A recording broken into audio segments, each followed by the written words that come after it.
স্বাক্ষর নিয়েছে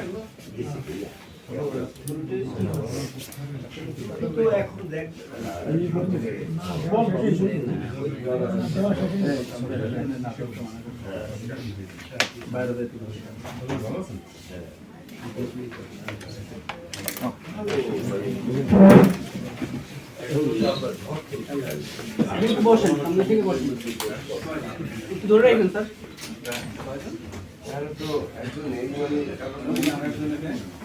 Okay.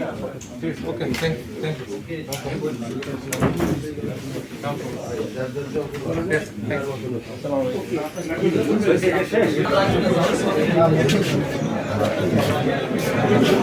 মনোনয়নপত্র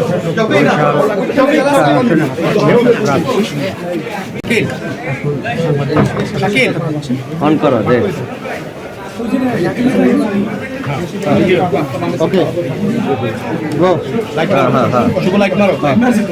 হ্যাঁ দাও দাও দাও। আচ্ছা, আপনার নাম এবং কোন আসনের প্রার্থী সেটা একটু জানতে চাই এবং নির্বাচন নিয়ে আপনার অভিমত কি সেটা যদি একটু বলতেন বা কোনো সংখ্যা দেখছেন কিনা। আমি সৈয়দ ইসহাক মোহাম্মদ আবুল খায়ের।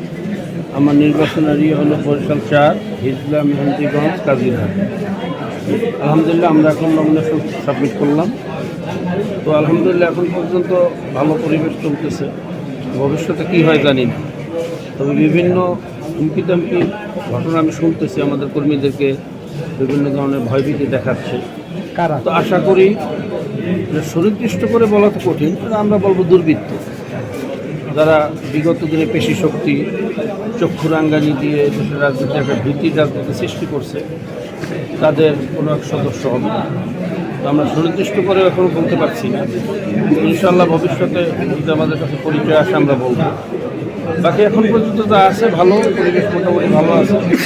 তো এই দুর্বৃত্তরা যাতে কোনো ধরনের ভয় ভীতির রাজনীতি সৃষ্টি করতে না পারে, সেন্টার দখলের রাজনীতি আবার ফিরিয়ে আনতে না পারে, প্রশাসন এই বিষয়ে যথেষ্ট সচেতন থাকা প্রয়োজন আমরা মনে করতেছি। জোটের আপনার একটা জোট হয়েছেন, তো সেখানে আসলে শেষ পর্যন্ত আপনি প্রার্থী থাকবেন কিনা কি মনে করেন?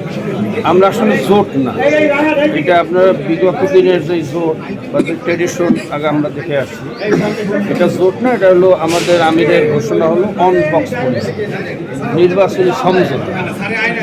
জোট একটা আদর্শের ভিত্তিতে হয়। এখানে আমরা যারাই একমত হয়েছি ইসলাম দেশ ও মানবতার কল্যাণে, এরকম যারাই চায় তারা আমাদের সাথে একত্রিত হয়ে আমরা আলোচনার মাধ্যমে সিট সমঝোতা যাকে বলা হয়, ওনারা যেখানে প্রার্থী দেবে আমরা সেখানে দিব। এরকম একটা আলোচনা চলছে, এখনও সিদ্ধান্ত ঘোষণা আসে নাই কে কোনখানে নির্বাচন করবে। কিন্তু আমরা ইতিমধ্যে দেখতেছি বিভিন্ন প্রোপাগান্ডা ছড়াইতেছে, বিভিন্ন প্রার্থীরা বলতেছে আমি এখানে জোটের প্রার্থী।